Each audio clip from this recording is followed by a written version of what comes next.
할렐루야. 오늘 여호수아 5장 13절에서 15절까지 말씀을 함께 봤는데요. 지금 우리가 오늘 함께 살펴본 말씀은 여호수아만 보는 게 아니라 출애굽기부터 쭉 이제 훑어 나갈 겁니다. 어제까지 하나님이 씨만 주셔서 야곱 일가를 애굽으로 이주시키셔 갖고 애굽에서 큰 민족을 이루게 하시는 말씀을 드렸습니다. 세상과 섞이지 않는 여자의 족보를 이어갈 그 예수 그리스도를 이 땅에 보낼 통로로 온전히 큰 민족을 이루게 하시려고 목축하는 자와는 상종도 하지 않는 애굽 땅, 고센 땅으로 보내셔서 그곳에서 큰 민족을 이루게 하셨습니다. 자, 그러면 아브라함에게 하나님이 맺으셨던 7가지 복 중에 4가지는 아브라함만 받은 거였고 3가지의 복이 아브라함, 이삭, 야곱까지 이어진 복이 있다고, 약속이 있다고 말씀드렸어요. 첫 번째가 어제 말씀드렸던 큰 민족, 이루어졌죠. 두 번째가 뭐였죠? 땅, 가나안 땅을 이 땅을 내 자손에게 주리라. 그 다음이 너로 말미암아 땅의 모든 족속이 복을 얻게 하리라. 어제 큰 민족 했으니까 지금 이거 2개 남았어요. 땅 주시는 거랑 너로 말미암아 땅의 모든 족속이 복을 얻는 거. 그런데 지금 큰 민족을 애굽 땅에 이루어 주셨죠. 그러면 하나님이 주신다고 한 땅이 어디예요? 애굽이에요? 아니죠. 가나안이에요. 그럼 애굽에서 큰 민족이 이루어져서 애굽 본토인들을 위협할 정도의 어마무시한 큰 민족을 이뤘으면 가나안 땅으로 가야 돼요? 애굽에 눌러 앉아서 살아야 돼요? 가야 돼요? 거기 있어야 돼요? 가야죠. 한 가지 여쭤볼게요. 농사 짓기 좋은 땅이 좋아요? 농사 짓기 나쁜 돌밭이 좋아요? 농사 짓기 좋은 땅이 좋죠. 그럼 여러분이라면 농사 짓기 좋은 땅에서 사실래요? 저 두메 산골 돌바짝만 있는 그런 동네에서 사실래요? 네? 좋은 땅에서 살고 싶죠? 이스라엘 백성들이 큰 민족이 이루어졌으면 하나님이 약속한 땅, 가나안 땅을 가야 되는데 이것들도 안 가요. 어제 말씀드려서 이 애굽에 자리 잡은 땅이 고센 땅, 나일강 맨 하고 지중해 바다로 나일강이 쫙 흘러 아프리카 대륙을 흐르고 꼬불탕 6,000km를 흐르고 내려와서 지중해로 이제 들어가는데 그 지중해 바다와 맞닥뜨려서 퇴적층이 어마무시하게 형성된 그 엄청나게 비옥한 땅, 가뭄이 와도 물이 안 마르는 땅, 거기서 소 키우기 좋아요, 안 좋아요? 여기서 사는 게 맞아요, 안 맞아요? 맞죠? 소 키우려면 여기서 살아야지 어딜 가요?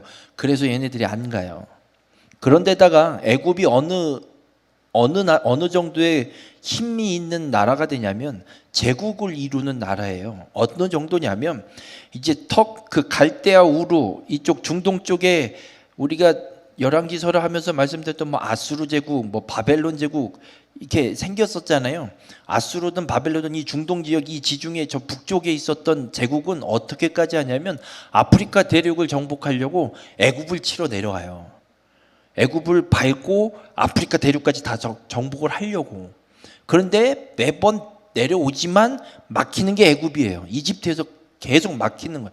그러니까 애굽이 아프리카 대륙에 어마무시하게 큰 강대국으로 힘을 갖고 있고 비옥한 땅, 가나안 땅은 강이 없어요. 요단강 하나 있어요.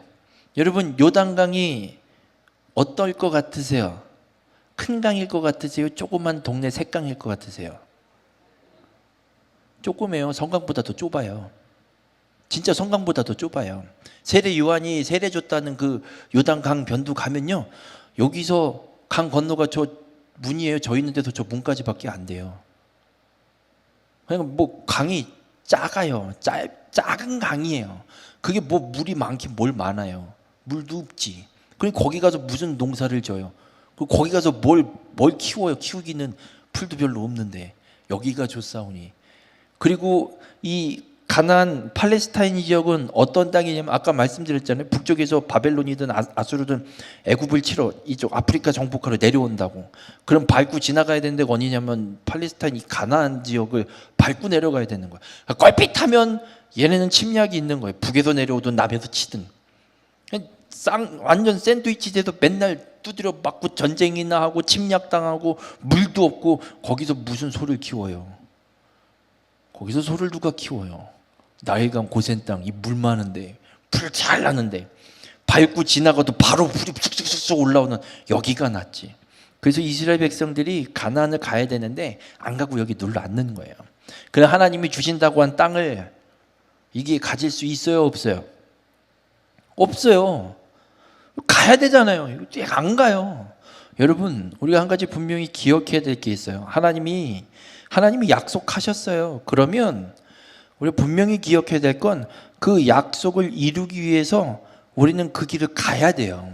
우리가 신앙인이고 그리스도인이라면 그 길을 가야 돼요. 근데 우리는 어떤 습성을 갖고 있냐면 여기가 좋사오니,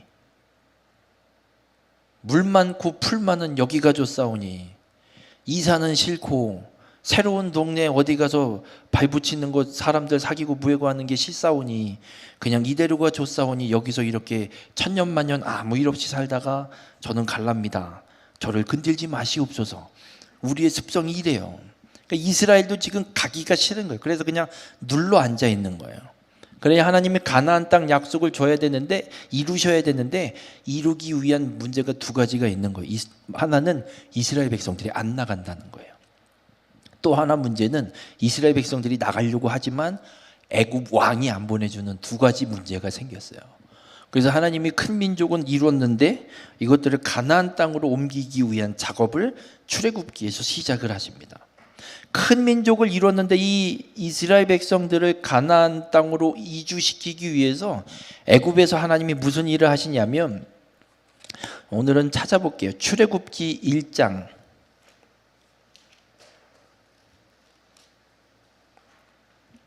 8절을 보겠습니다. 출애굽기 1장 8절 7절부터 읽을게요. 출애굽기 1장 7절 8절을 제가 읽어드리겠습니다. 이스라엘 자손은 생육하고 불어나 번성하고 매우 강하여 온 땅에 가득하게 되었더라. 큰 민족을 이뤘죠. 그런데 이 큰 민족을 이뤘으면 가나안 땅으로 가야 되는데 이것들이 안 가잖아요. 그래서 출애굽기 1장 8절에 어떻게 말씀이 기록이 되어 있냐면 요셉을 알지 못하는 새 왕이 일어나 애굽을 다스리더니 라고 기록해요. 그리고 펼쳐지는 게 뭐냐면 이스라엘 백성들이 히브리인들이 애굽의 노예로 완전히 전락해 버립니다. 여러분 이스라엘 이 히브리인들 이스라엘 백성들 야곱의 가족들이 애굽으로 이주하게 된 건 누구 때문에 왔어요? 요셉은 뭐 하는 사람이었어요? 애굽의 총리예요. 여러분 한 나라의 총리로 임명된 가족이 이주를 했어요. 돈 내고 온 것도 아니고요. 국빈 대접을 받고 이주를 해서 땅도 공짜로 무상 임대받고 무상으로 지급받고 고센 땅에서 눌러 앉아서 지금 살고 있는 거예요. 근데 왜 노예가 돼요 갑자기? 이게 말이 돼요? 이해가 되세요? 총리의 가족으로 국빈 대접 받았던 사람들이 순식간에 노예로 확 떨어져 버린 거예요. 그 이유가 있어요. 오늘 읽은 8절 출애굽기 1장 8절 요셉을 알지 못하는 새 왕. 이게 무슨 말이냐면 이건 좀 이집트 역사를 좀 우리가 살펴봐야 될 게 있어요. 이집트 역사에 왕조들이 있는데 꽤 많은 왕조가 한 몇십 개의 왕조가 생겼어요. 그런데 그 중에 외부 족속이 이집트를 정복해서 왕으로 다스리던 왕조가 있었어요. 우리나라도 일제시대 36년 일본한테 침략을 받아서 일본의 통치를 받았던 것처럼 우리는 그래도 36년 짧게 받았지만 여기는 한 왕조가 생길 만큼 이 애굽은 다른 민족의 침략을 받아서 다스림을 받던 때가 있었어요. 근데 요셉이 총리가 돼서 그 기근을 피할 때의 왕조가 17대 왕조인데 힉속스 왕조라는 왕조예요. 이게 어느 족속이냐면 저 터키 쪽에서 살고 있었던 노아의 아들 셈족, 셈의 아들, 그러니까 노아의 아들의 셈의 후손들 중에 지금 아브라함의 족속이 있고 또 다른 아들들이 있어서 또 다른 족속들이 셈의 후손들 중에 있거든요. 그러니까 그 셈의 후손들 중에 힉소스라는 한 가문이 애굽을 공격을 해서 정복을 하고 왕조가 세워진 게 17대 왕조인데 그때에 요셉이 총리가 된 거예요. 그냥 애굽 본토인들 입장, 이집트 본토인들 입장에서 볼게요. 17대 왕조 힉속스 왕조는 기억하고 싶을까요? 지워버리고 싶을까요? 왜 지우고 싶죠? 침략당한 거니까. 우리나라 일제시대처럼 뭘 해도 무조건 한일전은 이겨야 되는 23세기 이하 축구 한일전 붙었다가 4강에도 대판 1대0으로 깨졌어요. 아주 그냥 깨질만도 했어요. 아유, 한일전은 뭐가 됐든 무조건 이런 것처럼 이집트도 17대 왕조는 외부 민족이었기 때문에 꼴도 보기 싫은 거예요. 근데 요셉은 어느 왕조의 총리였다고? 17대 왕조. 그래서 17대 왕조 힉속스 왕조가 있었는데 18대 왕조는 이제 본토인들, 애굽 본토인들이 독립을 해서 셈족을 싹 힉소스 왕조를 몰아내고 다시 애굽을 탈환해서 왕조를 세운 거예요. 그런데 지금 이스라엘 민족이 어마무시한 큰 민족이 됐어요. 출애굽할 때 인구가 대충 세도 150만 얘기하잖아요. 그럼 이 당시 150만이면요 한 나라 저리 가라 할 정도의 어마무시한 인구 수예요. 그러니 18대 왕조가 새로 세워진 이 왕조가 이 요셉의 후손인 이스라엘 민족을 보면 무슨 생각이 들까요? 아유 고마워 이럴까요? 아니에요. 아까 17대 왕조 꼴도 보기 싫었던 지워버리고 싶은 역사 속의 총리예요. 만약에 셈족 힉소스 왕조 셈족이 다시 그 힉소스 왕조의 후손들 중에 누군가가 다시 이집트를 공격하러 올 때 이스라엘 야곱 아브라함의 후손도 결국은 셈족이거든요. 셈의 후손 먼 친척 관계가 되는 거거든요. 그러면 같이 합작해서 이집트를 완전히 전복시킬 수 있는 상황도 와요. 그러니 꼴보기 싫은 거예요. 그래서 애굽 왕이 이스라엘 18대 왕조가 세워지면서 이스라엘 백성들을 노예로 전락시켜버립니다. 그래서 고된 노동을 시켜요. 벽돌을 찍어라, 농사도 지어라, 뭣도 해라, 이것도 해라, 저것도 해라, 국고성 져라, 뭐 져라, 뭐 해라. 그러면 힘들어요, 안 힘들어요? 힘들죠. 애굽 왕은 이거예요. 고된 노동을 시키면 요것들이 피곤해 쪄들어서 살 거니까 애 좀 덜 낳겠지, 덜 불어나겠지. 웬걸 학대를 받는데도요 이스라엘 백성은 번성합니다. 출애굽기 1장 12절에 보면 그러나 학대를 받을수록 더욱 번성하여 퍼져나가니. 여러분 이스라엘 민족은요 줄어들 수가 없어요. 하나님이 약속하셨잖아요. 큰 민족, 하늘의 별들 무별과 같이 바다의 모래와 같이 셀 수 있어요? 바다의 모래가 줄어들어요? 안 줄어들어요. 그래서 이스라엘 민족은 절대 인구가 줄어들지 않는 민족이에요. 학대를 받아도 늘어나는 거예요. 그러다 보니 이스라엘 백성들이 어떻게 하냐면 하나님 앞에 기도하기 시작해요. 어느 정도까지 학대를 받냐면 너무 불어나니까 애 낳으면 죽이라고 시킨 거예요. 산파 보고. 근데 산파들이 하나님을 두려워하는 자들이어서, 하나님을 경외하는 자들이어서 지혜를 하나님이 주셔갖고 왕이 불렀어요. 야, 왜 죽이라니까? 아유, 히브리 여자들은요 건강해서요 우리가 가기도 전에 이미 숭풍숭풍 다 낳아놨어요. 어떻게 손쓸 틈이 없었어요. 손쓸 틈은 있었는데 그래서 못 썼다라고 둘러대고 그 위기를 피해요. 그러다 보니 애굽 왕이 성질이 나서 명령을 바꿔버립니다. 아들을 낳으면 나일강에 갖다 버려라, 죽이란 얘기예요. 여러분 자식을 나일강 둘째치고 저 섬강에 갖다 버릴 수 있으세요? 어떻게 버려요? 그 강아지가 새끼 낳아도 버리는 게 아까운데 내 새끼를 어떻게 버려요? 그 이스라엘 백성들이 하나님 앞에 부르짖기 시작해요. 근데 여러분 희한하지 않아요? 왜 이 사건이 일어날까? 하나님이 하신 얘기가 있어요.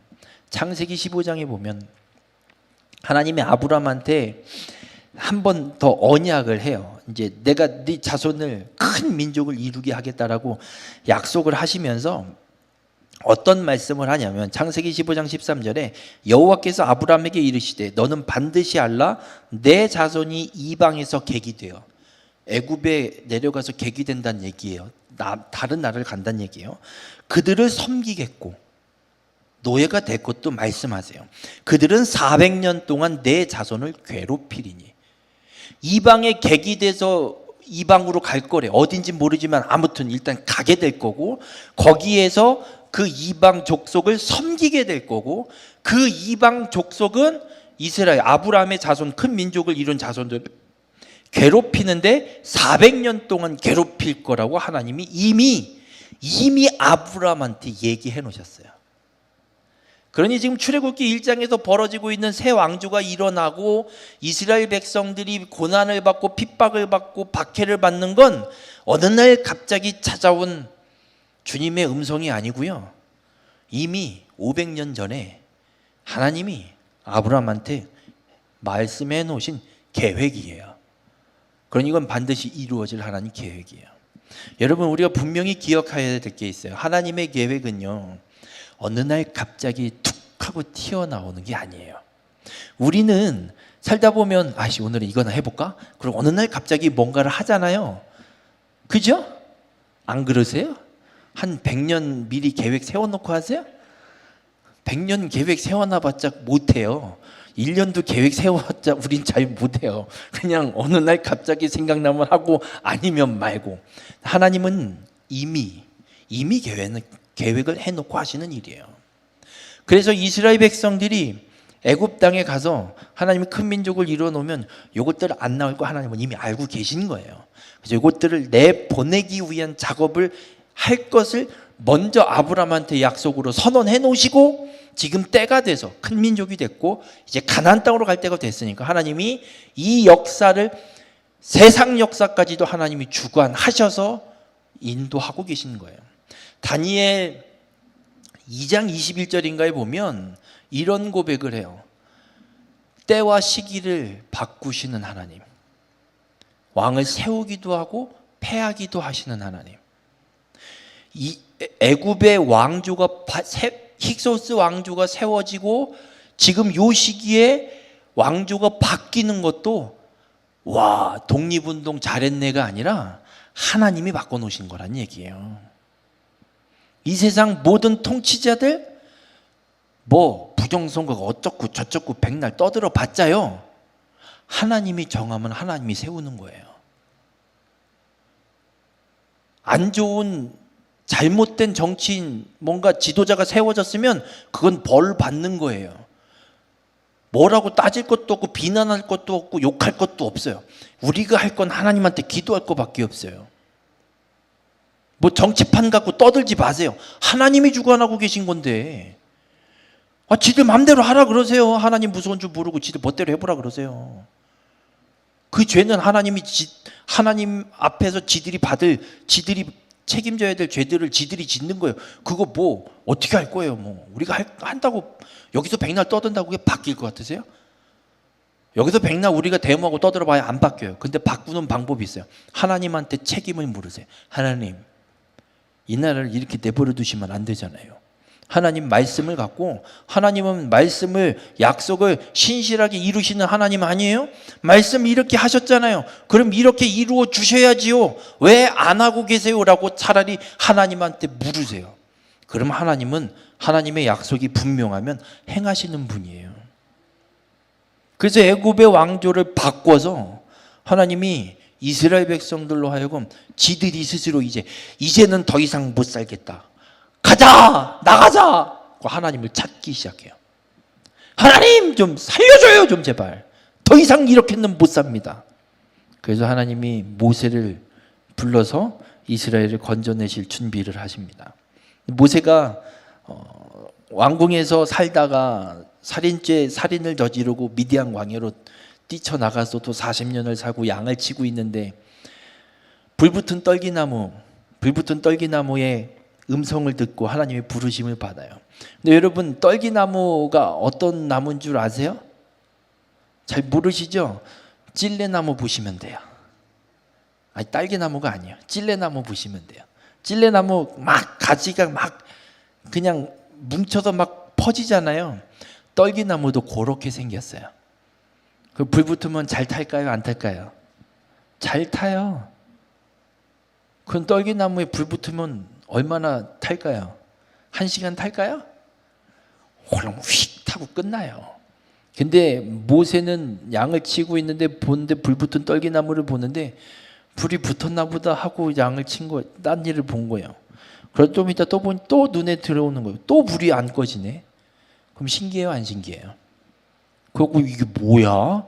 그때 하나님이 모세야 부르시는 거예요. 그리고 하나님이 말씀을 하시고 모세가 애굽으로 갑니다. 가서 바로 왕에게 가서 우리 민족을 보내라. 가서 하나님을 섬기리라. 그랬더니 바로가 뭐라 그러는 줄 아세요? 웃기고 앉아있네. 하나님이 뭔데? 난 그딴 거 모르겠고 가긴 어딜 가. 지금 해야 될 일이 얼만데 이것들 얘네들 얼마나 좋은 인력인데 야 지금 우리가 할 일 거의 한 90%는 얘네가 다 해결하고 있는데 보내긴 어딜 보내. 쓸데없는 소리 하고 있어. 확. 잔소리 말고 사라져. 안 보내. 절대 안 보내. 이렇게 된 거예요. 그래서 어떤 일을 하나님이 하시냐면 바로 왕을 하나님이 때려요. 어떻게 때리시냐면 재앙으로 때리십니다. 10가지 재앙이 일어나는데 첫 번째는 피, 나일강을 피로 바꾸고 개구리가 올라와서 완전 그냥 여기 개구리가 그득해지는. 여러분 방에 개구리 많으면 자겠어요? 못 자겠어요? 여름에 이제 곧 4월, 5월 되면 이제 논에서 개구리 울어대잖아요. 그거 저리 가라요. 그건 좋은 뭐 풀벌레 소리 같은 그런 듣기 좋은 소리예요. 개구리가 여기에 가득 차서 지금 예배를 드리고 있는데 개구리가 여기 가득 차 있다고 생각해 보세요. 아우 황소개구리 같은 게 그냥 여기 가득 차 있다고 그러보세요. 아유 못해요. 세 번째는 이 먼지를 이로 만드세요. 이를 경험해 보셨죠? 그 이가 온 몸에 지금 득실득실 되고 있다고요. 아우 못 살아요. 네 번째가 파리. 이건 소 등이에요. 소 등에 붙어서 피 빨아먹는 파리. 저는 어렸을 때 저희 젖소를 키웠거든요. 여름 되면 재밌는 게 있어요. 소 외양간에 가면요 그렇게 등이가 많아요. 그럼 손으로 이렇게 잡아서 날개를 띄서 둘이 싸움 붙이고 대접에다 물 받아갖고 대접에다 날개 떠갖고 대접에다 띄워놓잖아요. 그럼 거기서 막 발버둥 치면서 수영 치면서 돌아다녀요. 뭐 그렇게 한두 마리 갖고 노는 거는 그렇게 하지만 그 파리가 여기에 한 수천 마리가 바글바글 한다고 해보세요. 아유. 그러면서 이제 강도가 이 재앙의 강도가 점점점 더 강해져요. 그리고 하나님이 이 재앙을 치시는 이유 중에 또 한 가지 상징이 뭐가 있냐면 애굽에서 신으로 모시고 있는 것들을 다 치시는 거예요. 신으로 섬기고 있는 것들. 그러니까 하나님은 지금 이스라엘 백성들을 내보내라고 명령했는데 바로 애굽 왕이 말을 안 듣는데 이걸 치는 거예요. 신으로 섬기고 있는 걸 다 갖다 치는 거예요. 그리고 이스라엘 백성들로 이제 가나안 땅을 향해서 애굽을 떠나게 할 건데 데라가 강 저편에서 뭐 했다고요? 다른 신들을 섬기는 우상 숭배 때문에 아브라함을 불러서 지금 큰 민족이 이루어갖고 지금 다시 약속의 땅으로 보내시는 거거든요. 그런데 애굽에도 어쨌든 이 망신이 있잖아요.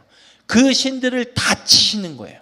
이스라엘 백성들로 하여금 하나님이 이 애굽 땅에 있는 우상 신들을 다 쳐내는 재앙을 통해서 이건 다 아무것도 아니다. 니네 이거 다시는 생각하지 마라. 이것도 있고 안 보내겠다는 바로 왕을 너 이씨 말 안 듣냐? 보내. 안 보내. 한 대 때리시고 보내. 안 보내. 때리시고 쫙 해서 10번째 장자의 죽음까지 쳐서 보내시는. 그런데 이 장자의 죽음 때는 이스라엘 전역에 일어납니다. 전역에 일어나는데, 이스라엘은 애굽 전역에 일어나는데 하나님이 모세를 통해서 구원받는 길을 말씀하세요. 유월절을 지키라. 머리 가족 수대로 양을 잡아서, 가족이 너무 적으면 옆집과 함께 양을 잡아서 그 양의 피를 문 설주와 문 임방에 바르고 들어가서 나오지 마라. 그러면 하나님의 사자들이 첫째를 치러 왔을 때 문설주에 피가 발라진 어린 양의 피를 보고 그 집은 유월 넘어간다. 치지 않고 넘어간다. 그래서 구원, 생명을 유지하게 되는 구원을 받게 된다라는 걸 말씀하고 있습니다. 그 사건을 통해서 10번째 재앙을 내리시고 애굽 왕이 그 마지막 10번째 재앙을 겪고 나서, 왜냐하면 왕의 장자도 죽었거든요. 후계자예요. 다음 왕을 이어갈 사람이에요. 근데 그게 죽어나갔어요. 그러니 애굽 왕도 놀란 거죠. 근데 정확하게 첫째들만 죽어나가요. 그래서 애굽 왕이 내보내는, 이 사건도 어떤 상징을 갖고 있냐면, 죽어야 되는데 죽음의 재앙이 임하는데 그 죽음의 재앙을 피할 수 있는 길은 어린 양의 피. 하나님은 지금 그 이루어가는 모든 사건 속에 창세기 3장 15절에 약속했던 여자의 후손, 사단의 권세를 완전히 멸할 여자의 후손에 대해서 계속해서 말씀하고 계신 거예요. 어린 양의 피.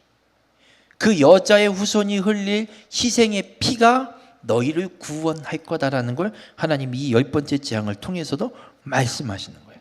이 재앙을 끝으로 이스라엘 백성들이 이제 애굽 땅을 떠나서 하나님이 약속하셨던 가나안 땅을 향해 걸어가기 시작합니다.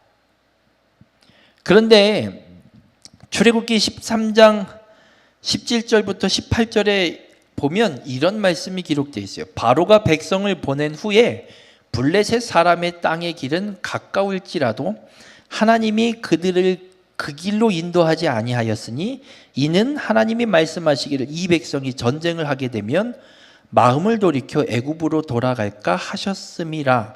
그러므로 하나님이 홍해의 광야길로 돌려 백성을 인도하시매. 이게 애굽에서 나와서 고센 땅에서 출발해서 약속의 땅으로 가는 경로의 지도거든요. 그런데 지금 보시면 저 위에 지중해 연안을 타고 그냥 쭉 올라가면 금방 가요. 일주일이면 가는 거리예요. 여러분이라면 어떻게 가겠어요? 밑으로 돌아가겠어요? 저 지중해 해안가 타고 쭉 올라가겠어요? 해안가 타고 쭉 올라가야죠. 그냥 다이렉트로 올라오면 일주일이면 간다니까요. 그런데 하나님은 어떻게 하냐면 밑으로 돌려요. 왜 돌리시느냐? 저 위쪽에 보면 보라색 글씨로 블레셋이라고 써 있어요. 저 지중해 연안에 블레셋 족속이 살고 있어요. 하나님이 뭐라고 하시냐면 이스라엘 백성들이 저 해안가를 타고 가면 블레셋 사람을 만나서 그 땅 가까울지라도 블레셋 사람이 있어서 그들과 전쟁을 하게 되면 백성들이 마음을 돌이켜 야 전쟁이냐 그냥 집에도 아니죠. 애굽으로 돌아가자 하고 돌아갈까 봐 전쟁을 안 하게 하려고 저 남쪽 끝 시내산이 있는 저 밑으로 뺑뺑이를 돌려서 보내고 있다라고 말씀하고 있는 거예요. 여러분, 우리가 이 모습, 이 하나님의 말씀을 통해서 한 가지 분명히 기억해야 될 게 있어요. 우리 생각에는 저게 맞잖아요. 해안가 타고 가는 게. 근데 하나님은 우리를 너무 잘 아세요. 이스라엘 백성도 너무 잘 아셨던 거예요. 블레셋 저 해안가 빠른 길, 가까운 길로 가면 블레셋과 전쟁하면 이것들 그냥 냅다 다 내뺄 거 아셔서 그거 안 하고 모두가 다 무사히 도망가지 않고 약속의 땅으로 가기를 원하셔서 하나님이 가장 선한 길로 최적화된 길로 이들을 이끌어 오셨는 길이 이 길이란 얘기예요. 근데 문제는 이스라엘 백성들이에요. 이 길을 걸어가는데 어떻게 걸어가냐면 요 광야길을 걸어가는 내용이 어디에 써 있냐면 민수기에 써 있어요. 민수기는 백성 민자에 계수할 때 숫자에 기록할 기에서 백성을 계수한 기록이에요. 그래서 민수기에는 두 번의 인구조사가 있습니다. 1장에 인구조사가 한 번 있고 마지막 26장에 인구조사 2차 인구조사를 해요. 그래서 그 인구조사한 숫자를 제가 안 해놨나? 안 해놨나 봐요. 인구조사한 숫자를 보면 1차 민수기 1장에는 몇 명이 계수가 되냐면 이 인구조사할 때는 20세 이상 전쟁에 나갈 만한 남자, 그냥 통상 20세에서 60세 사이에 전쟁에 나갈 건강한 장정, 몸이 불편해서 전쟁에 못 나갈 사람은 계수하지 않았어요. 20세 이상일지라도. 뭐 다리가 불구이거나 맹인이거나 이런 남자들은 포함이 안 된, 정말 전쟁에 나갈 건장한 남자만 계수한 게 1차 민수기 1장에 몇 명이 나오냐면 60만 3,550명. 그리고 26장은 어디에서, 1장은 이 1차 인구조사는 어디에서 하냐면 아까 지도에 보시면 저 밑에 시내산이 있죠? 맨 밑에 시내산이 있는데 그 시내산이 있는 주변을 시내 광야 뭐 이렇게 불러요. 그 광야에서 처음 뭐 한 1, 2년밖에 안 됐을 때 인구조사한 게 60만 3,550명. 근데 2차 인구조사가 민수기 26장에 나오는데 여기는 어디에서 하냐면 쭉 올라가면 저 화살표, 빨간 화살표 끝에 보면 여리고라고 써 있잖아요. 그 여리고가 요단강 서편이에요. 근데 요단강 동편 모압 평지가 있어요. 그러니까 모세가 마지막으로 설교하고 여호수아에게 인수인계하고 안녕하고 모세는 죽고 여호수아에게 인수인계했던 사건이 기록되고 있는 그 모압 평지. 그러니까 가나안 땅 들어가기 직전에 2차 인구 조사한 게 26장에 나와 있어요. 그게 몇 명이냐면 60만 1730명. 1차는 60만 3550, 2차는 60만 1730. 줄었어요? 안 줄었어요? 줄었죠. 아까 제가 뭐라고 말씀드렸어요? 이스라엘 민족은 준다 그랬어요? 안 준다 그랬어요? 안 줄어요. 학대를 받았더니 더 번성하는 민족, 족속이에요. 큰 민족을 이루어야 되기 때문에. 근데 줄었어요. 줄었다는 얘기는 무슨 얘기일까요? 얘들이 광야를 잘 걸어갔다는 얘기일까요? 뭔가 잘못을 해서 하나님한테 몇 대 의도 맞아서 죽은 종자들이 있는 걸까요? 뭔가 잘못한 게 있어서. 줄면 안 되거든요, 이 족속은. 정말 잘못한 사건이 있어서 줄어든 거예요. 그래서 이 광야를 걷는 길, 광야 40년을 걸어서 가나안 땅을 가는데 이스라엘 백성들이 광야에서 어떤 행동들을 했는지 인구가 줄고 하나님한테 혼나고 그러고 끌려간 거예요. 그래서 결과는 출애굽 1세대 1차에 계수했던 그 60만 3,550명 중에 가나안 땅에 들어간 사람은 몇 명인 줄 아세요? 2명이에요. 여호수아 갈렙. 이 둘만 들어가고요. 그 2차 인구조사에 됐던 60만 1730명은요 1차 인구조사에 포함되지 않았던 사람들이에요. 다. 뭔가 일이 있었던 거예요. 그럼 이스라엘 백성들이 광야에서 뭔 짓을 했냐? 죄를 져요. 무슨 죄를 짓냐면 7가지로 정리를 해볼 수가 있어요. 원망, 탐심, 지도자 대적, 불신, 안식일 어김, 음행, 우상숭배, 이 7가지 죄를 지어요. 근데 이 7가지 죄가 왜 중요하냐면 우리가 이 이스라엘 백성들이 출애굽을 해서 가나안 땅까지 가는 이 광야 여정을 어떻게 상징으로 해석을 하냐면 애굽은 세상으로 상징을 하고요. 가나안은 천국으로 상징을 해요. 그리고 광야 40년 걸어갔던 그 길은 세상에서 예수 그리스도를 믿어 세상을 떠나서 천국을 향해 가는 그리스도인들의 인생 길로 해석을 하고 상징으로 봐요.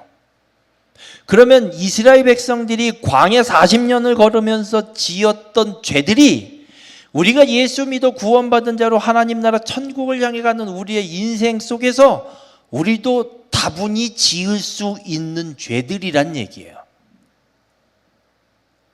이 어떤 죄냐면 저렇게 7가지인데 원망이라는 죄는 뭐냐면 그냥 원망하는 거예요.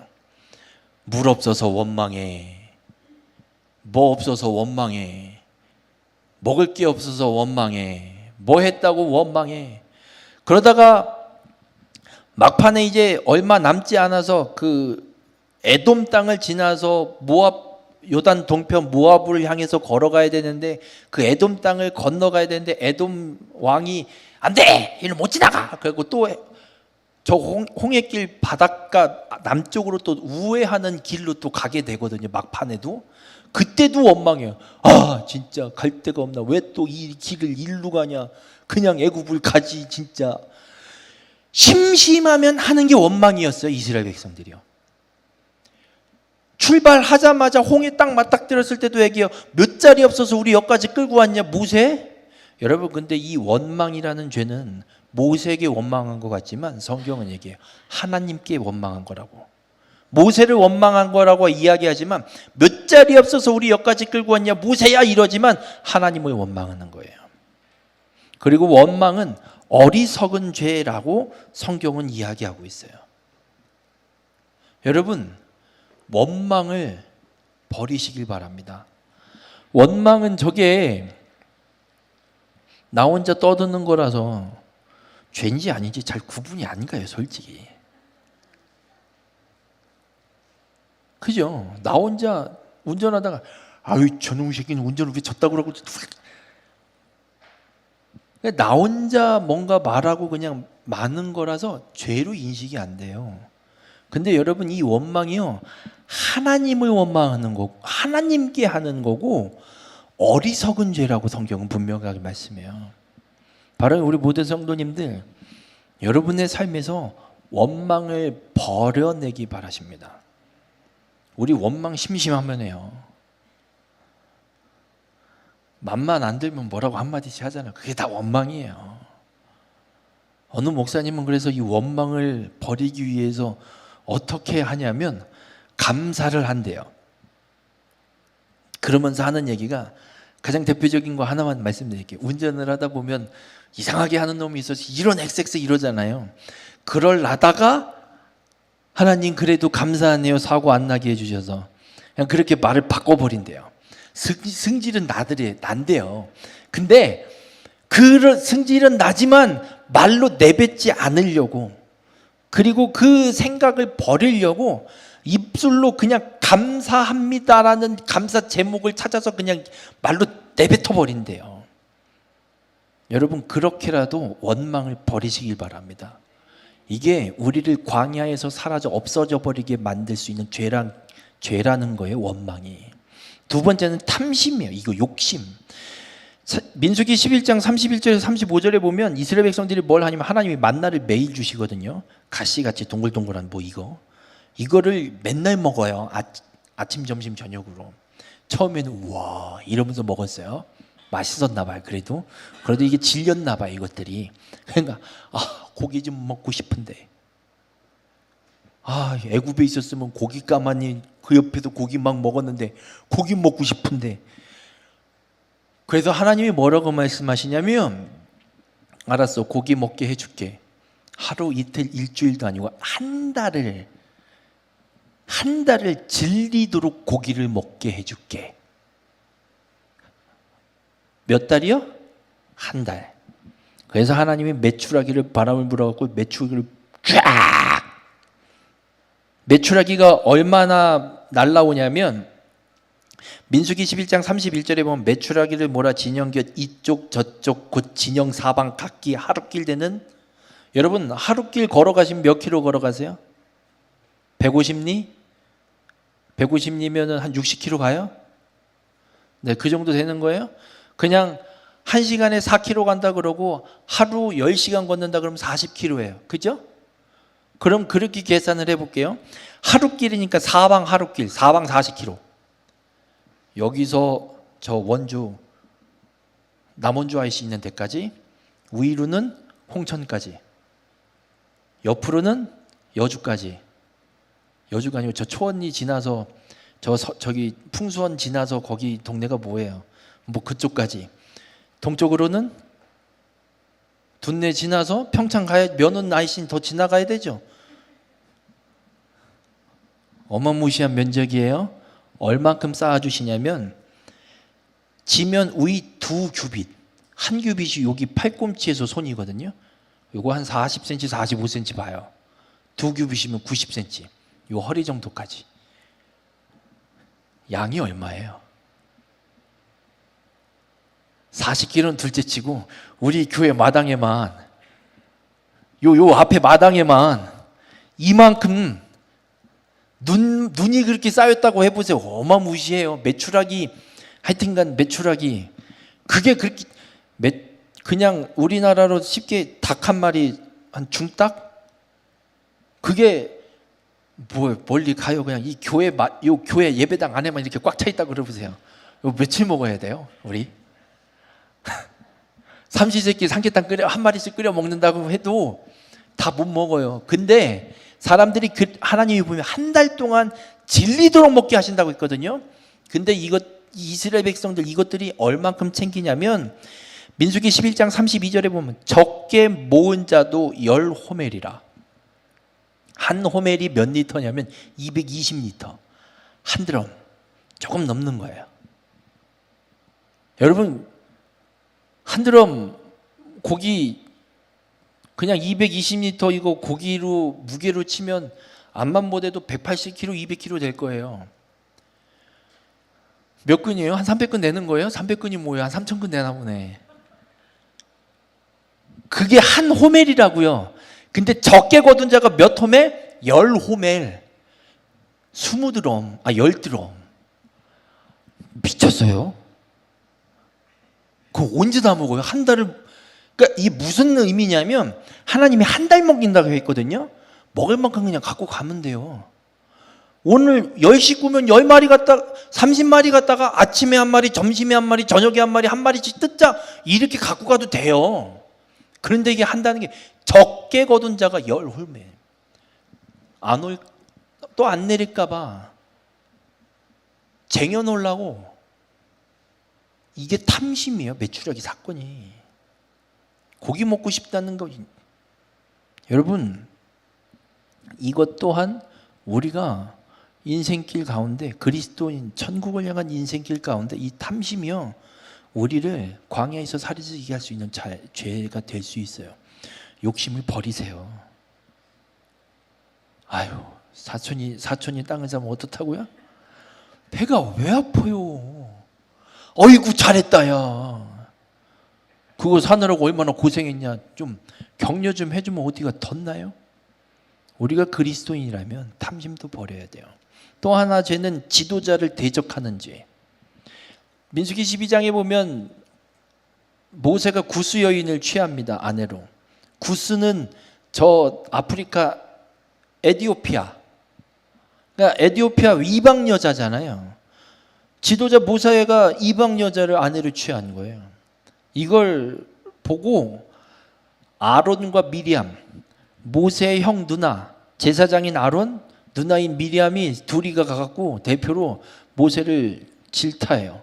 아니 모세, 너 지도자가 왜 이방 여자를 아내로 들여? 모세가 잘못했어요? 잘했어요? 잘못했어요. 그런데 하나님이 누구를 치시는 줄 아세요? 아론은 제사장이니까 안 치시고 미리암을 치세요. 나병이 들게 해요. 모세가 잘못했잖아요. 이방 여자 취했는데. 근데 미리암을 치세요. 그리고 16장에 가면 고라와 다단이 또 모세와 아론과 레위인들이 아니고 모세와 아론 이 제사장 직분에 대해서 도전을 해요. 야, 니들만 하나님한테 뭐 계시받고 뭐했냐? 우리도 그거 할 수 있어 하고 덤볐다가 하나님이 땅을 열어서 고라와 다단 이 족속들, 이 일가들을 싹 삼켜버리는 사건이 기록돼요. 물론 고라와 다단 이것들은 진짜 지들이 잘못된 도전을 했어요. 잘못했어요. 근데 미리암은 모세가 잘못해서 얘기했는데 왜 이거를 하나님은 미리암을 치실까? 이유가 있어요. 여러분, 하나님은 말씀하셔서 지도자가 됐든 하나님은 선지자가 됐든 누군가 한 사람을 통해서 말씀하셔서 그 계획을 이루어 가도록 하나님 인도해 가시는 분이에요.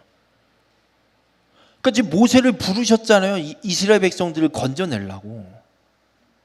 그래서 이 기독교는 깨닫는 종교가 아니라 계시의 종교예요. 하나님이 계시하시고 그 계시에 순종하는 게 기독교예요. 그래서 하나님이 우리에게 계시하셨잖아요. 그래서 우리가 이 성경을 갖고 이 말씀을 갖고 이 말씀대로 순종하면서 살아가는 거예요. 그러면 누구를 통해서 계시하시느냐? 지도자를 통해서 계시하시는 거예요. 그러니까 모세가 구스 여인을 취했냐 안 취했냐 이게 중요한 게 아니에요. 지금 하나님한테는.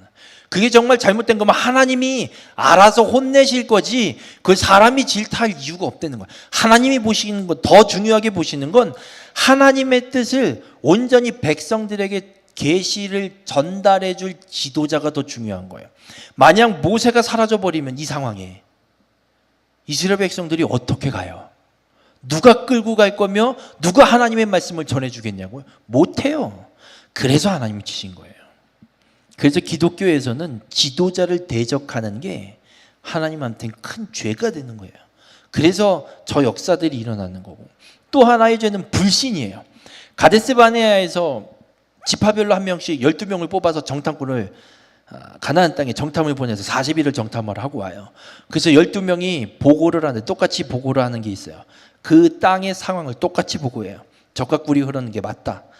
포도송이가 어마무시하다. 네피림을 봤다. 뭐 했다. 똑같이 얘기를 해요. 근데 10명과 2명으로 나뉘어요. 10명은 뭐냐면 그들은 거인이고 우리는 메뚜기. 못 가. 돌아가자 애굽으로. 2명은 아니다. 하나님이 약속한 땅이다. 적과 꿀이 흐르는 땅이 맞지 않냐? 가자. 그래서 하나님이 뭐라고 하시냐면 정탐한 날수 하루를 1년으로 40년을 광야 뺑뺑이를 돌리기 시작하신 거예요. 이게 불신이에요. 하나님이 가나안 땅 주신다고 약속했어요, 안 했어요? 아브라함한테 했고 이삭한테 했고 야곱한테 했어요. 완전히 못 박아놨어요. 그래서 지금 애굽에서 건져내셨잖아요. 지금 이것들이 안 간다는 거 하나님이 쳐갖고 끌고 나왔잖아요. 그러면 가는 게 맞아요. 근데 못 믿은 거예요. 보고도 못 믿은 거예요. 이게 불신이에요. 여러분, 우리도 그래요. 교회를 수십 년 다녔어도요, 못 믿을 때 정말 많아요. 아픈 거 기도하면 나요, 안 나요? 대답을 못 해요, 우리는. 성경은 얘기하잖아요. 병든 자 치료 다 받는데 왜 우리가 왜 못 받아요, 우리는? 병원이 있어서 우리는 치료 병원 가서 받으라고요? 병원 안 갖고도 치료받는 치료의 역사를 경험하는 사람이 수두룩 빽빽인데 뭔 소리예요, 그게? 우리가 못 믿어서 그런 거예요. 우리는 철저하게 내가 불신이 있나 없나를 점검해야 돼요. 여러분, 이게 죄가 될 수 있다는 거예요. 내가 불신이 있나 없나조차도 모르고 살 수도 있어요. 왜냐하면 내가 믿음이 있는지 없는지 확인할 길이 없으니까. 확인할 사건조차도 없이 그냥 평범한 삶을 살면, 그냥 교회 열심히 다니면 그냥 그런가 보다 하고 사는 거예요, 그냥. 근데 지금 10명의 정탐꾼은 가갖고 봤잖아요. 우와, 진짜 적과 꿀이 흐른 땅인데 여기 사는 사람들은 거인이네, 우리는 메뚜기네. 저거 어떻게 이겨? 테스트를 당한 거예요, 지금. 우리 인생에 이런 테스트가 없으면 우리도 몰라요. 내가 불신이 있는지 없는지 모를 수도 있어요. 근데 불신은 광야에서 사라질 분명한 죄가 됨을 또 말씀하고 있어요. 또 하나는 안식일 어기는 것. 안식일은 거룩히 구별해 놓으신 하나님의 날이에요. 지켜야 돼요. 그런데 지금 우리는 이제 예수 그리스도께서 이 땅에 오셔서 구속을 성취하셨기 때문에 그리스도께서 부활하신 주일, 안식일 다음 날인 주일을 지키는 거예요. 부활로 성취하셨기 때문에 이제. 그러면 안식일은 우리에게는 주일이 되는 거예요. 이걸 왜 지켜야 되냐? 거룩히 구별했기 때문에 지켜야 되는 거예요. 그래서 안식일에 나무하다가 걸린 놈이 하나 있어요. 하나님이 뭐라고 하시냐면 이 사람을 데려다 놓고 진영 밖으로 나가서 모든 백성들이 나와서 안식일에 나무한 저 사람을 백성들로 하여금 돌로 쳐 죽이라 그래요. 여러분, 이게 얼마나 힘든 일인 줄 아세요? 여러분이라면 돌로 쳐 죽일 수 있으세요? 왜 못해요? 저런 돌 맞아 죽어도 싼 놈인데. 그잖아요. 안식일에 하지 말라는데 나가고 나무라고 지랄이요. 돌 맞아 죽어도 싸네 저놈의 새끼 저거. 얘따 맞아라. 아니에요? 아니에요.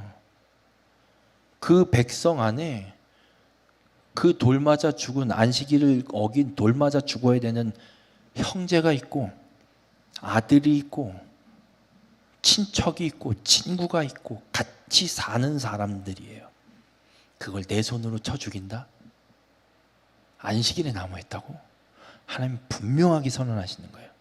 그 거룩히 구별된 하나님의 것은 분명히 지켜야 됨을 하나님은 그 사건을 통해서 분명히 말씀하는 거예요. 그게 죽임당할 수 있는 죄라고요.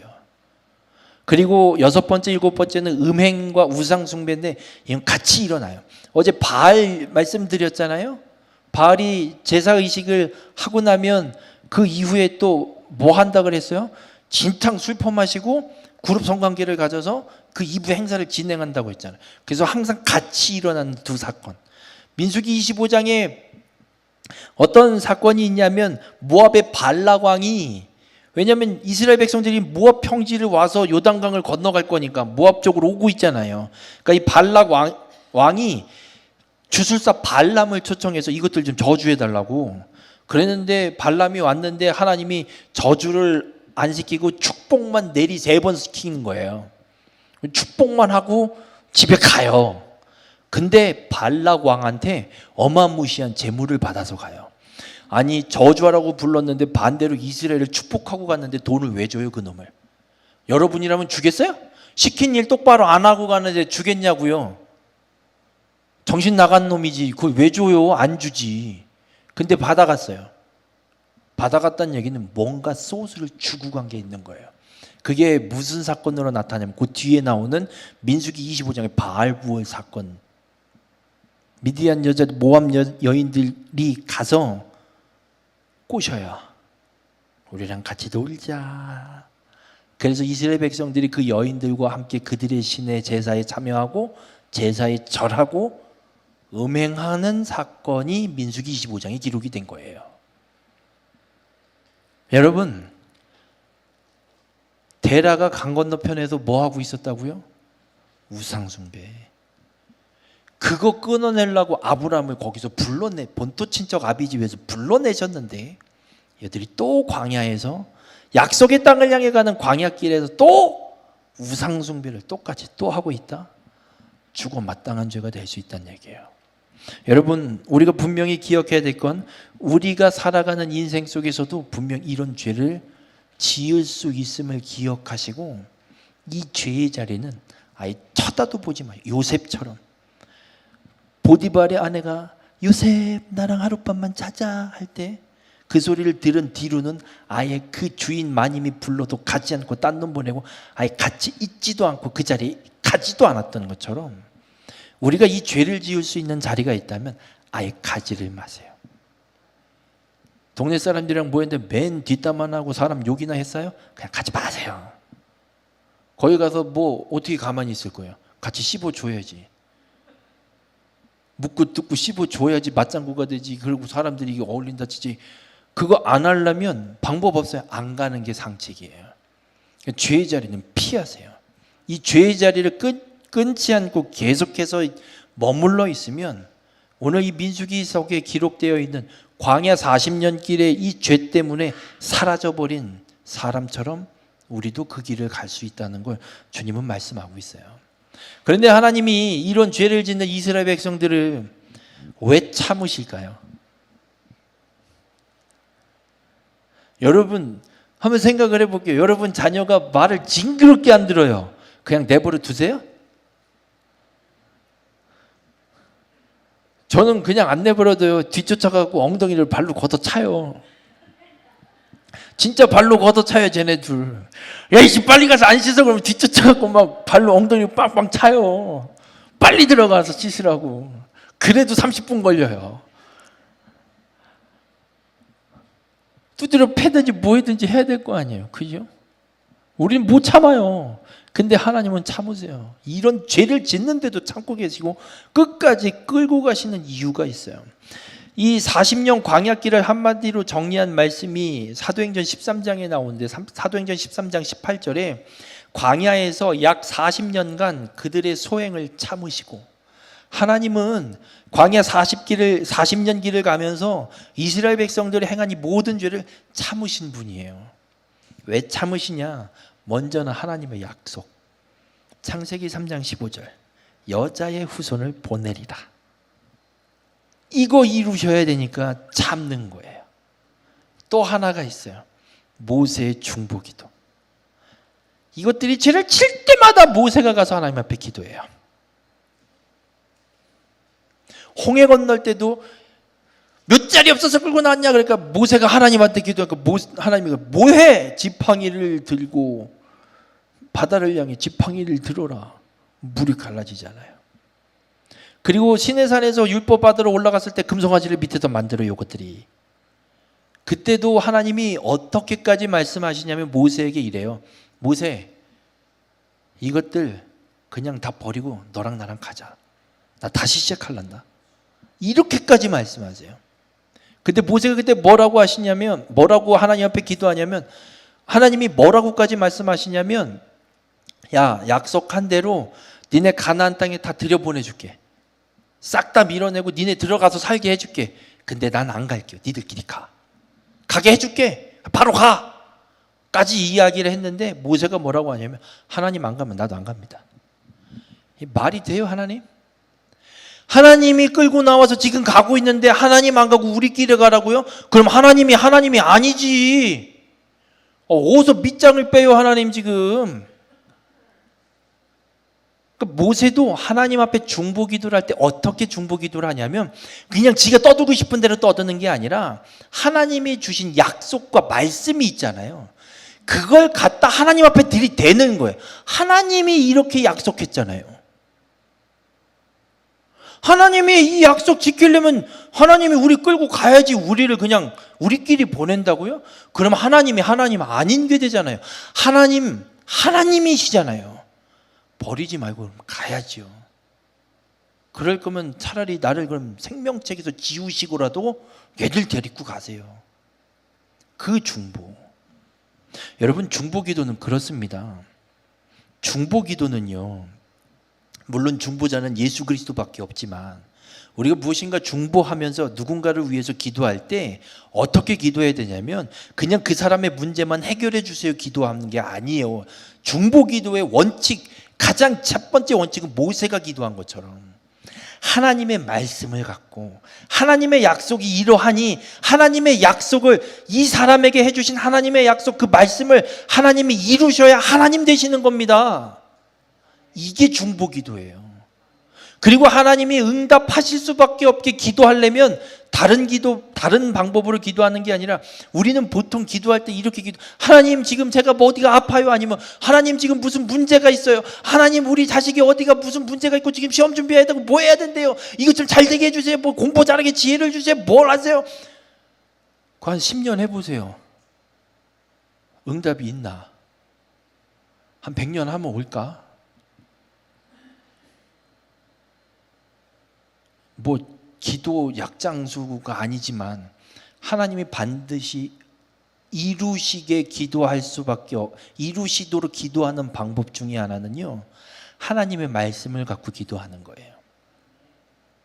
하나님, 다니엘이 뜻을 정했더니 어마무시한 일들을 이뤘잖아요.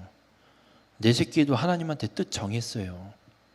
이 새끼도 하나님이 책임지셔야죠. 그럼 다니엘처럼 뜻 정해서 살도록 내가 옆에서 끊임없이 붙들고 이끌게요. 그럼 하나님께 뜻 정한 저 자식 다니엘처럼 만들어서 사용하세요. 그럼 하나님이 안 하겠어요? 근데 그냥 무조건 제 서울대 가야 돼요. 그래서 삼성 입사해야 돼요. 아니 IQ도 안 되는데 무슨 서울대를 가요 그게. 하나님도 그건 죽었다 깨어나도 안 되는 일이에요. 그런데 하나님 분명 모세처럼 중보하면, 하나님의 말씀을 갖고 기도하면 하나님이 응답하실 수밖에 없어요. 왜냐하면 하나님은 말씀을 반드시 이루시는 신실하신 하나님이기 때문에, 하나님 말씀이 이렇고 이때가 됐으니 이건 이루어 주셔야 되는 게 아니겠습니까 하나님? 그럼 하나님 빼도 박도 못하고 그래 내가 미안하다 야 잘못했다 야 내가 두 손 두 발 다 들었다 해줄게 그러고 하시는 거예요. 하나님이 이스라엘 백성들이 광야 40년 길을 가는데 그렇게 죄 원망 어마무시한 죄들을 지면서 40년을 걸어가는데도 참으신 이유는 이 두 가지인 거예요. 하나님의 약속과 그 약속을 앞세운 모세의 중보기도. 우리 모든 성도님들, 우리가 이 광야 같은 인생길, 하나님 나라를 향한 믿음의 길을 걸어갈 때 우리도 분명 죄를 지을 수 있음을 분명히 기억하시고 이 죄의 자리는 떠나시고 하나님의 말씀을 의지해서 하나님 앞에 기도함으로 하나님의 일들을 이루어가는 데 온전히 쓰임받는 믿음의 삶이 되시길 주님의 이름으로 간절히 부탁을 드립니다. 그렇게 40년 광야길을 걸어서 이제 요단 동편 모압 평지에 왔어요. 이제 두 번째 약속을 이루려면 어디를 들어가야 돼요? 가나안 땅 들어가야죠. 그죠? 가나안 땅을 들어가야 되는데 지금까지 40년을 이끌고 온 모세를 하나님이 요단 동편 모압 땅에서 야 모세 너는 여기까지, 여호수아에게 바톤을 넘겨. 그리고 바톤을 넘겨요. 모세가 하나님한테 두 번인가를 나도 가나안 땅 가면 안 돼요? 묻거든요. 하나님이 이런 자 딱 끊으세요. 아니 넌 아니야. 못 가. 넌 그냥 여기서 죽어. 못 들어가. 그래서 모세는요 요단강도 못 건너가고요. 그 모압 평지에서 강 건너편 저 멀리 땅만 저기가 가나안 땅이구나. 그러고 나는 이제 죽으러 간다. 여러분 잘 가라. 빠이 인사 이제 마지막 고별적이 쫙 하고 안녕 그러고 이제 죽어요. 그리고 여호수아가 이제 그 뒤를 이어서 이스라엘 백성들을 이끌고 요단강을 건너서 약속의 땅으로 들어갑니다. 근데 궁금하죠? 여러분 모세가 40년 진짜 죄만 진탕 짓고 끌고 그거 속된 말로 진짜 개고생하면서 이것들 끌고 왔거든요. 근데 그 문턱에서 저 강만 건너면 되는데 왜 하나님이 거기서 막고 여호수아를 끌고 들어가실까? 이유가 있어요. 그것도 모세는 하나님 앞에 율법을 받은 자예요. 그래서 모세는 율법을 상징해요. 율법으로는 하나님 나라 못 들어갑니다.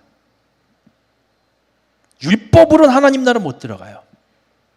그런데 여호수아 이 이름이 무슨 이름이냐면 히브리어 여호수아를 이제 헬라어 발음으로 음역을 바꿔놓으면 뭐가 되냐면 예수가 돼요. 여호수아는 예수가 돼요. 이름이. 그래서 모세는 율법을 상징하는 거고 여호수아는 예수 그리스도를 상징하는 거예요. 그래서 애굽을 떠나올 때 유월절 어린 양의 피를 발라서 그 장자의 죽음에서 구원받아서 나왔잖아요. 그리고 이제 이 약속의 땅 천국에 들어가려면 천국 들어가는 것도 어떻게 들어갈 수 있냐? 율법으로 들어가는 게 아니라 예수 그리스도의 그 피만이, 예수 그리스도만이 천국으로, 그 약속의 땅으로 드릴 수 있는 통로이고 유일한 길이기 때문에 하나님 모세를 모압 평지 요단 동편에서 그냥 없애버리시고 예수의 상징인 여호수아를 통해서 약속의 땅으로 들여 보내시는 거예요. 그래서 여호수아가 이스라엘 백성들을 이끌고 가나안 땅을 요단을 건너서 들어갑니다. 그리고 들어갔는데 거기가 어디냐면 길갈이라는 성읍이에요. 요단강을 건너서 첫 번째 맞닥들 정복이라기보다 진을 친 성읍이 길갈이라는 성읍이에요. 길갈의 성읍을 진을 치고 요단강을 건널 때 한가운데서 12돌을 취해다가 거기에 기념비를 세워놓고 이 돌들로 뭐라고 묻냐 그러면 이 돌들을 물어볼 때 요단강을 하나님이 건너게 하셨던 그 사건을 설명하고 이야기하라. 이렇게 해서 그 기념비를 세워놓고 길갈에 자리를 차지하게 됩니다. 그리고 이 길갈은 어떻게 되냐면 가나안 정복 전쟁 할 때만 하는 동안에 길갈이 본거지예요. 여리고성 치고 길갈로 돌아오고, 아이성 치고 길갈로 돌아오고, 어디 치고 길갈로 돌아오고, 끊임없이 길갈을 본거지로 가나안 땅 정복을 시작해요. 그렇게 길갈에 진을 치고 나서 여호수아가 이제 첫 번째 정복해야 되는 성읍이 여리고예요. 강 건너서 바로 앞에 있는 성읍이 여리고성이에요. 그 여리고 성읍을 어떻게 정복해야 될까? 나와서 마실 나오듯이 나와서 여리고성 가까이 걸어가요. 보려고. 그런데 그 여리고성이 저 앞에 있고 여호수아가 이렇게 걸어가고 있는데 여리고성과 여호수아 사이에 누군가 하나가 칼을 들고서는 버젓 딱 자리를 잡고 이렇게 서 있는 거예요. 그게 오늘 읽은 본문에 기록되어 있는 말씀이에요. 그러니까 여호수아가 물어, 야, 너는 적군이냐 우리 편이냐? 우리는 이래요. 네 편 내 편만 갈라요. 정치판이 지금 네 편 내 편만 싸우고, 죄송해요, 지랄하고 자빠져 앉아 있잖아요. 진짜 아주 그냥. 네 편 내 편만 싸우고 지랄하고 자빠져 앉아 있어요. 진짜 아주 그냥. 근데 이 여호와의 군대 대장이 이래요. 난 네 편도 아니고 쟤네 편도 아니다. 나는 여호와의 군대 장관이다. 여러분, 여호와의 군대 대장이 누구로 해석을 하게 되냐면 예수 그리스도로 해석합니다. 여러분, 예수님은 마태복음에서 태어나서 그때부터 존재한 분이 아닙니다. 예수 그리스도 성자 하나님, 2위의 성자 하나님은요, 창세기 1장부터 존재하신 분이에요. 하나님이 우리의 형상을 따라, 단수가 아니에요. 복수예요. 복수는 둘 이상이 복수예요. 창세기 1장을 읽어보면 수면 위에 하나님의 영이 수면 위에 운행하니라. 성령 하나님이에요. 우리의 형상을 따라 우리가 사람을 만들고, 삼위의 하나님, 성부 하나님, 성자 하나님, 성령 하나님, 이 세 하나님이 한 몸이시고 하나이시고, 그 하나님이 사람을 본인들의 형상을 따라서 만드셨다는 말씀이에요. 그래서 예수 그리스도께서 구약에 어떻게 등장하냐면 이런 모습으로 등장해요. 군대 대장, 여호와의 군대 장관, 이런 식으로 등장하는 분은 예수님이다라고 생각하고 성자 하나님이라고 생각하고 보시면 돼요. 그래서 예수 그리스도 그 여호와의 군대 대장이 딱 하고 서 있어요. 그 소리를 듣자 여호수아가 납작 엎드려서 얘기하는 거예요. 제게 무슨 말씀을 하시렵니까?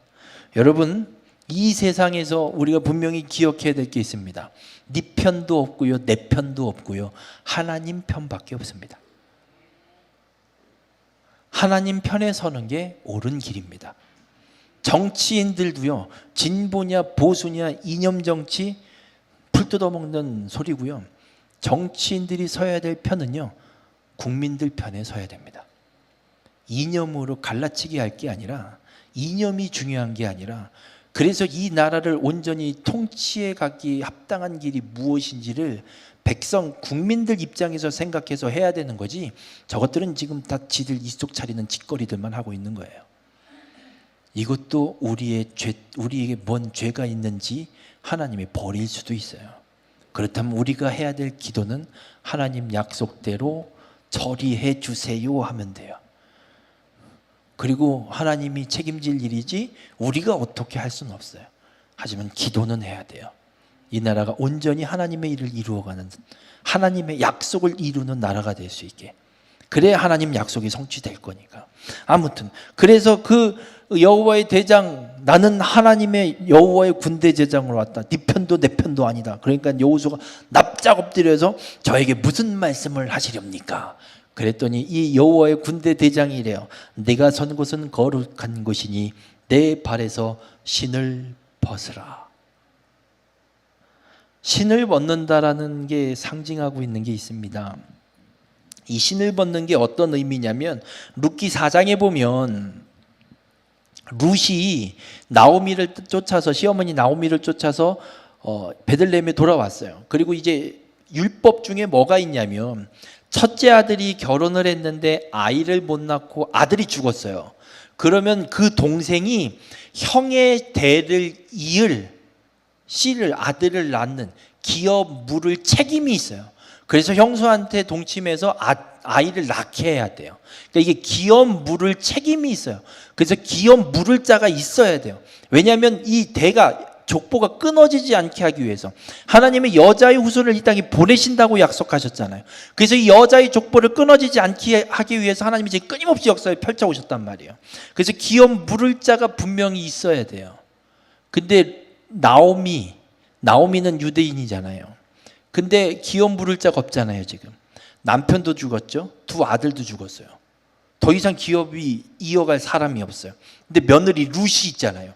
얘는 나오미의 며느리이기 때문에 기업 물을 대상이 돼요. 받아야 되는 존재가 된 거예요. 그래서 룻이 왔는데 보아스의 그 밭에서 이삭을 주어서 어머니 나오미를 봉양하면서 살고 있었는데 이 나오미 집안에 기업 물을 자 한 사람이 누군가 있었어요. 이름도 안 나와. 그래서 보아스가 이 소식을 알고 찾아서 그놈을 데리고 와요.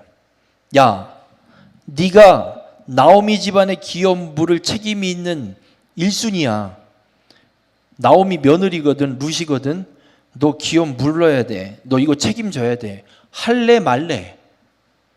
물어요. 얘가 이래요. 난 못해요. 안 할래요. 2순위가 누구냐? 보아스예요. 1순위가 그 이름도 안 나온 그놈이고 2순위가 보아스예요. 그래서 보아스가 찾아다가 물은다 그러면 기운 무르게 결혼시켜서 애 낳으면 되는 거예요. 살면 되는 거예요.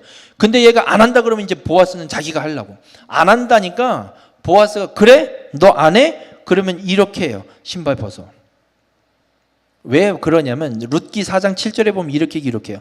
옛적 이스라엘 중에는 모든 것을 무르거나 교환하는 일을 확정하기 위하여 사람이 그의 신을 벗어 그의 이웃에게 주더니 이것이 이스라엘 중에 증명하는 전례가 되니라.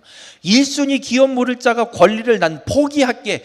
보아스 네가 해. 네가 2순위야? 그래 네가 책임져. 너한테 내가 그 권리 너한테 줄게. 그 증거로 신발을 벗어주는 거예요. 신발을 벗어준다는 거는 내가 누릴 권리, 이 주도권, 어떤 그 권리를 그대로 그 사람에게 넘겨준다는 얘기예요. 그럼 지금 여호와의 군대 대장이 앞에 서 있잖아요. 너 여호수아 신발 벗어. 그럼 뭐예요? 여호수아 지금 권리를 어떻게 한다는 얘기예요? 그 여호와의 군대 대장한테 넘긴다는 얘기예요. 근데 지금 여호수아가 지금 뭐 해야 돼요? 요단강 건너왔어요 지금. 여리고성 보고 있어요. 가나안 땅을 정복해야 되잖아요. 전쟁해야 된다고요 지금. 빈 땅이 아니라고요. 맹지가 아니라니까요. 농사 짓고 있는 땅이라니까요. 그럼 농사 짓는 놈 몰아내고 내가 가서 차지해야 되는 거예요 지금. 그러니 여호수아는 지금 전쟁을 가나안 정복 전쟁을 준비해야 되는데 그 주도권을 하나님한테 넘기라고 지금 그 앞에 여호와의 군대 대장이 서 있는 거예요. 그러면 여호수아가 어떻게 했냐? 신발 벗어요. 그러니까 여호수아는 전쟁의 주도권을 하나님한테 다 넘겨버린 거예요. 그럼 이 전쟁은 누가 싸우는 거예요? 하나님. 그러면 주도권을 하나님 앞에 드렸다라는 자의 전쟁의 방법이 어떤 거냐? 먼저는 하나님한테 전략을 받아야 돼요. 하나님 어떻게 싸울까요? 하나님 야 이렇게 해. 그게 여리고성 전투를 통해서 하나님 앞에 주도권을 드린 전쟁의 방법을 연습시키시는 거예요. 여리고성 전쟁을 해야 되잖아요. 여호수아가 하나님한테 물어요. 하나님 어떻게 할까요? 그러니까 하나님이 그래요. 야 가서 한 바퀴씩 돌아. 하루에 한 바퀴 6일 돌고 7째 날에는 7바퀴 돈다. 여러분이라면 도시겠어요? 제가 돌죠. 돌겠네. 지금 전쟁인데 무슨 뺑뺑이를 시켜요. 진짜 이건 돌겠네지. 안 그래요? 전쟁해야 되는데 지금 군사훈련 시켜야 되지. 화살촉을 만들든지 지금 저 아카시아 나무 다 벼갖고 화살촉을 만들고 활대를 만들고 이래도 현찬을 파네. 뺑뺑이를 돌라니 말이 돼요, 하나님 이게? 근데 돌아요. 하나님 앞에 주도권을 드렸다라는 전쟁의 방법은요, 먼저는 하나님한테 전략을 받고, 그럼 하나님 말씀해 주시는 방법이 있으면 그 방법에 순종하는 거예요. 그래서 이스라엘 백성들, 여호수아 이스라엘 백성들 뺑뺑이 돌아요. 하나님이 그래서 미리 한 가지 연막탄을 쳐놔요. 이것들이 뺑뺑이 돌라 그러면 저처럼 진짜 돌겠네, 이게 뭐 하는 짓이야 이러고 돌 것 같으니까 침묵하고 돌아라. 입도 뻥끗하지 말고 돌아라. 그리고 7일 동안 13바퀴 다 돌고 난 다음에 와 하고 소리를 쳐라. 그럼 무너지리라. 그러니까 순종해요. 7일 동안. 여러분, 하나님의 전략을 받고 순종하면 그 뒤 책임은 누구 책임일까요? 하나님 책임이에요. 이게 주도권을 하나님 앞에 넘겨드린 전쟁의 방법이에요. 전략을 먼저 받고 사람이 순종하고 그 뒤는 하나님이 책임지신다. 이게 여리고선 정쟁이었어요. 그게 정복이 됐어요. 그 다음에 정복해야 되는 성읍이 아이성이에요. 아이성에 여호수아가 정탐꾼을 보내요. 여호수아는 정탐꾼 보내는 거 되게 좋아해요. 요단강 건너기 전에도 여리고성에 정탐꾼 둘 보냈거든요. 근데 아이성도 이제 여리고성 정복하고 그 다음 아이성도 정탐꾼을 보내요. 그래서 정탐하고 오더니 하는 얘기가, 에이 여리고성 이것도 무너졌는데 아이성 저 좀만한 거 저거 다 올라갈 것도 있어요. 한 2-3천 명만 보내줘 보세요. 깔끔하게 정리하고 오겠습니다 하고 갔다가 대판 깨지고 내려와요. 지금 전쟁 방법의 차이가 느껴지세요? 여리고성 할 때랑 아이성 전쟁할 때 방법이 차이가 느껴지세요? 안 물었어요. 하나님 얘기 듣지도 않았어요. 그래서 아이성 전투 시작 첫 절은 아간이 죄를 먼저 기록하고 그리고 아이성 전투 얘기가 기록이 돼요. 여러분, 죄가 이렇게 무서운 거예요. 하나님의 말씀을 잊어버리게 만들어요. 주도권을 하나님 앞에 넘겨드렸다는 것조차도 잊어버리게 만들어요.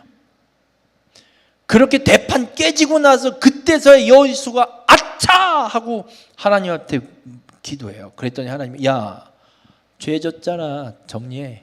아간 정리해요.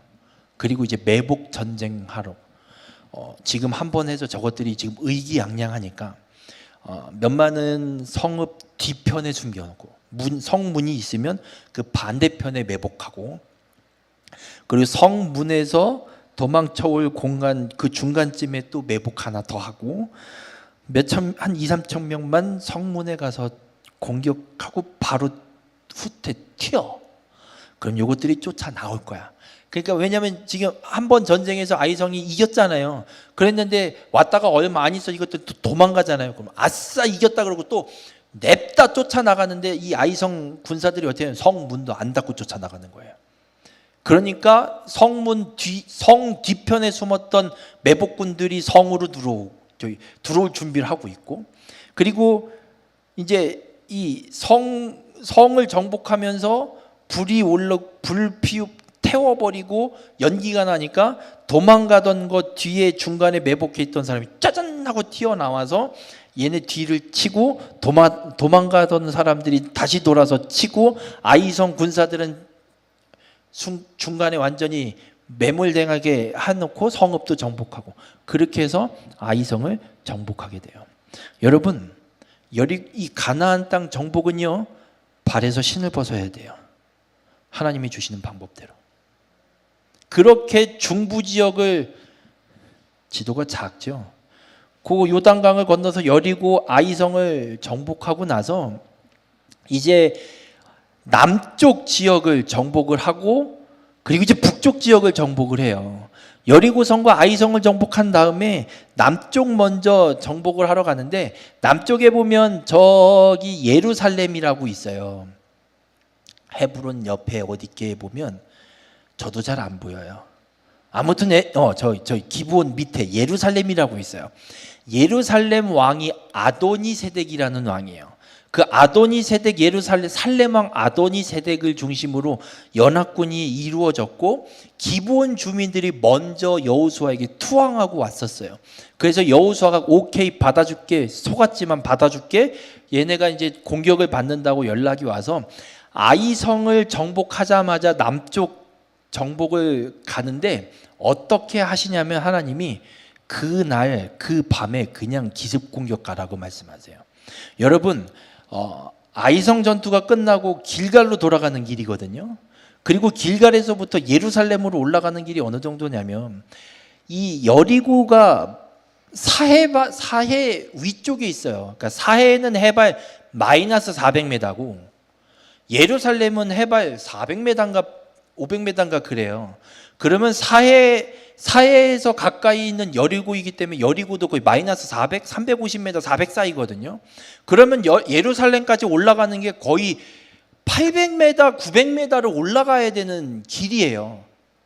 산을 올라간다고요, 그냥. 근데 아이성 전투 끝나고 길갈로 돌아가던 길에 그 밤에 여러분이라면 가시겠어요? 요즘 군대에서 그렇게 훈련시켰다간요 민원 들어갖고 쌩 난리를 쳐요. 제 조카가 내일 저희 다음 주 화요일 날 이제 군대 입대하는데 어저께 잠깐 왔다 갔는데 하는 얘기가 제 1살 맞는 누나거든요. 뭐 필요한다고 가방을 한 30만 원씩 뭐 샀대요. 갖고 가야 된다고 입대하는 날. 그럼 한마디 했어요. 뭘 샀다고? 뭐 얼마치를 샀다고? 미쳤냐? 그 돈으로 고기를 사 먹이지 그걸 왜 샀냐? 가면 다 있는데 그걸 왜 사? 요즘은 다 그렇게 싸서 보낸대요.